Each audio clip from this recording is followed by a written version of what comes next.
बिल्कुल करेंगे, बिल्कुल करेंगे।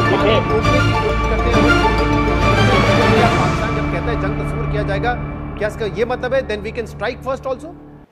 बिल्कुल, अगर कोई इस किस्म का स्ट्रक्चर बनाने की कोशिश करेंगे, we will strike that structure.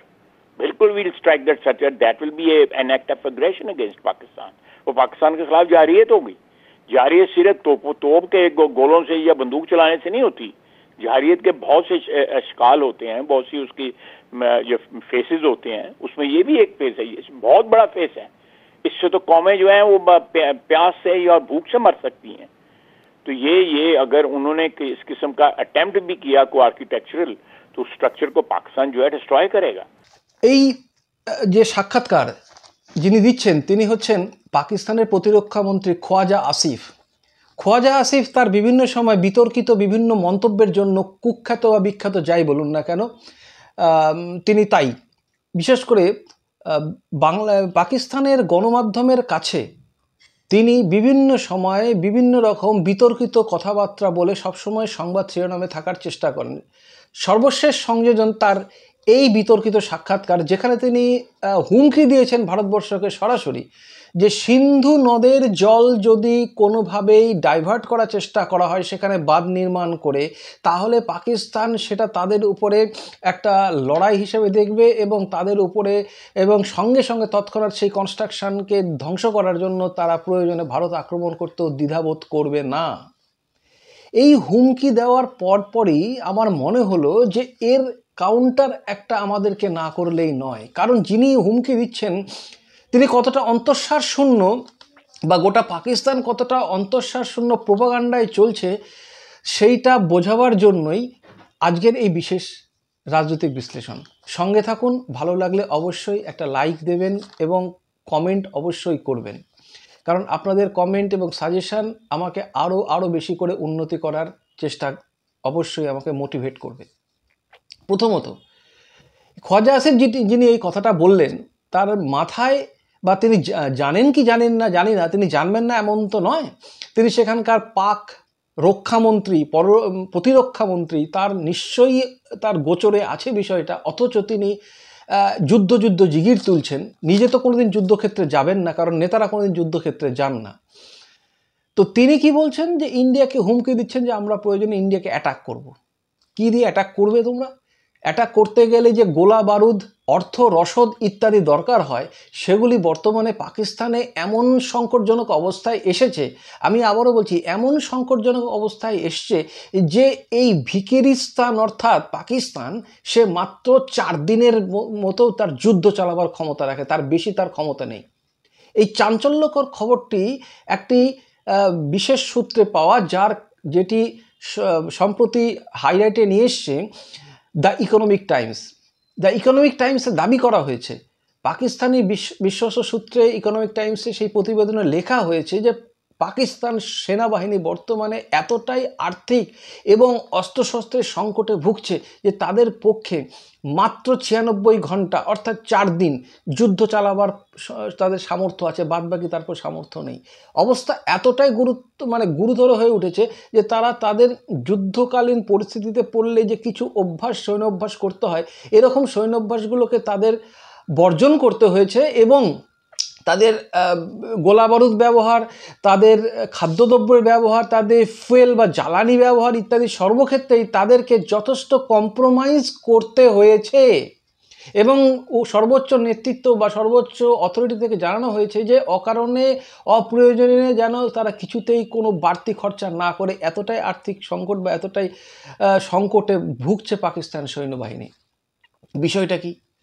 আসলে বিষয়টা হয়েছে কি যে 2022 সালে যখন রাশিয়া ইউক্রেনকে আক্রমণ করে, সেই সময় ইউক্রেনের পক্ষ থেকে যে শেলিং করা হয়, যে আর্টিলারি শেলিংগুলো করা হয়, অর্থাৎ যুদ্ধাস্ত্রের জন্য যে সেই শেলের অন্যতম যোগানদার ছিল এই পাকিস্তান থেকে গোপনে প্রচুর কার্গো বিমানগুলিতে করে 155 mm যে হাউইজার কামানের যে শেল, যেগুলি আর্টিলারি শেল, সেই শেলগুলো এবং BM-21 রকেট লঞ্চার ইঞ্জিনের 122 mm যে ইয়েগুলো আছে, যে শেলগুলো আছে, সেই শেলগুলো পাকিস্তান অর্ডিন্যান্স ফ্যাক্টরি থেকে তৈরি হতো, সেখান থেকে সেগুলি কার্গো বিমানে করে গোপনে সেগুলোকে নিয়ে চলে যাওয়া হতো ইউরোপের সাইপ্রাসে, সেখান থেকে স্থলপথে পূর্ব ইউরোপের বিভিন্ন দেশ থেকে সেগুলো দেশের স্থলপথের মাধ্যমে রোমানিয়া এবং পোল্যান্ড হয়ে তারপরে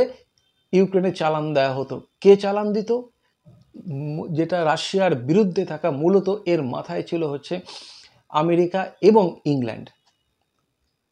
তো এই সময়ে একটা তথ্য অনুযায়ী জানা যাচ্ছে যে গত 2022 এবং 23 সালে এই সময়ে প্রচুর পরিমাণে অর্থ রোজগার করেছিল পাকিস্তান এই গোলাবারুদ সরবরাহ করে।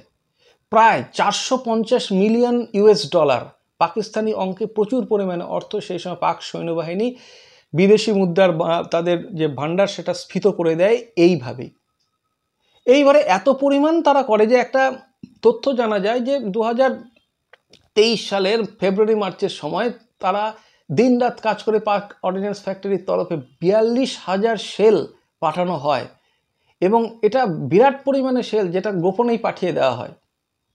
প্রসঙ্গত উল্লেখ্য যে পাকিস্তান কিন্তু এই এই রাশিয়া এবং ইউক্রেন লড়াইয়ে একটা অদ্ভুত ভূমিকা গ্রহণ করেছিল।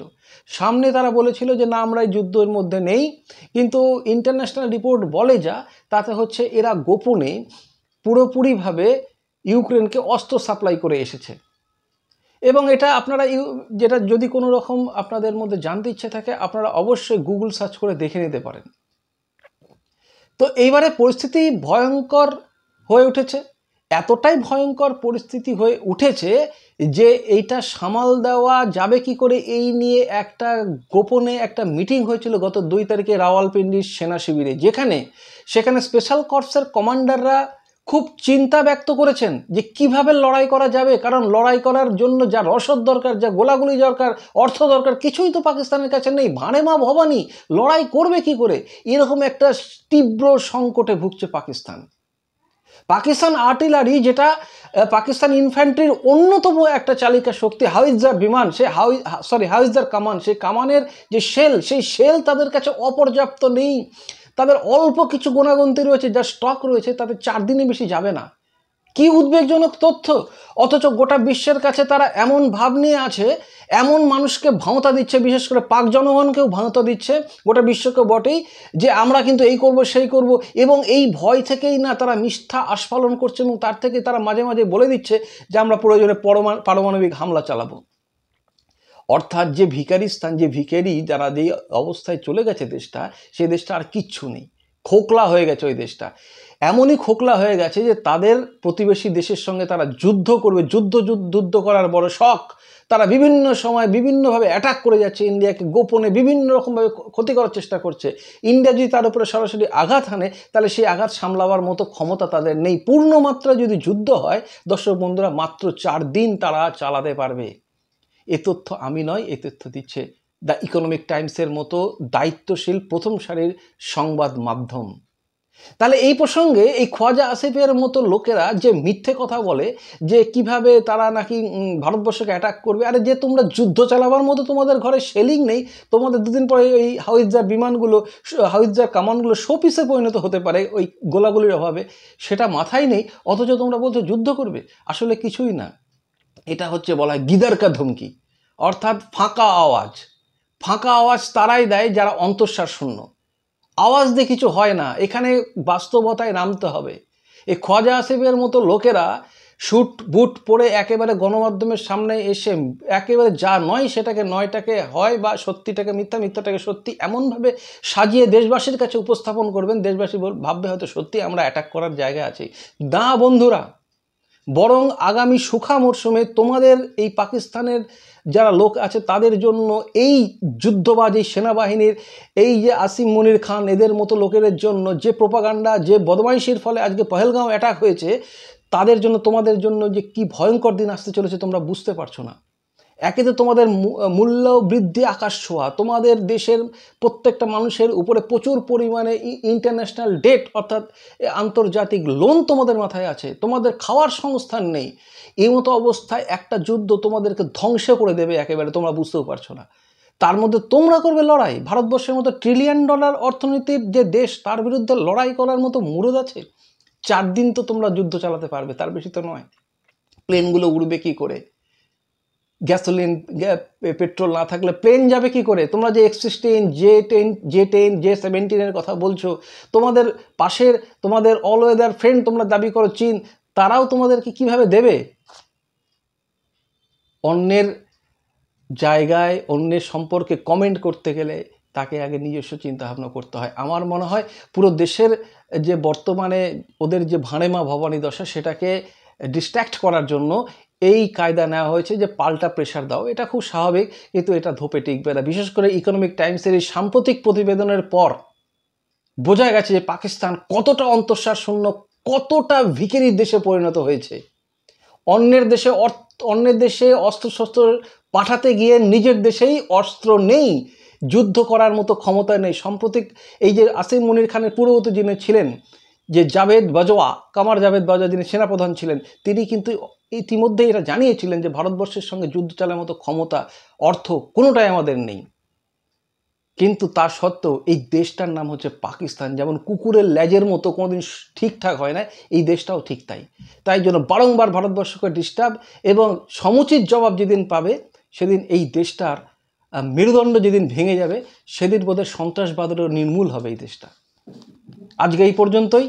আবার অন্য একদিন নতুন কোনো ভিডিও নিয়ে আপনাদের সামনে থাকবো।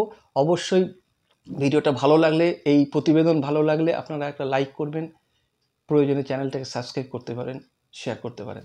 ভালো থাকবেন। নমস্কার। জয় হিন্দ।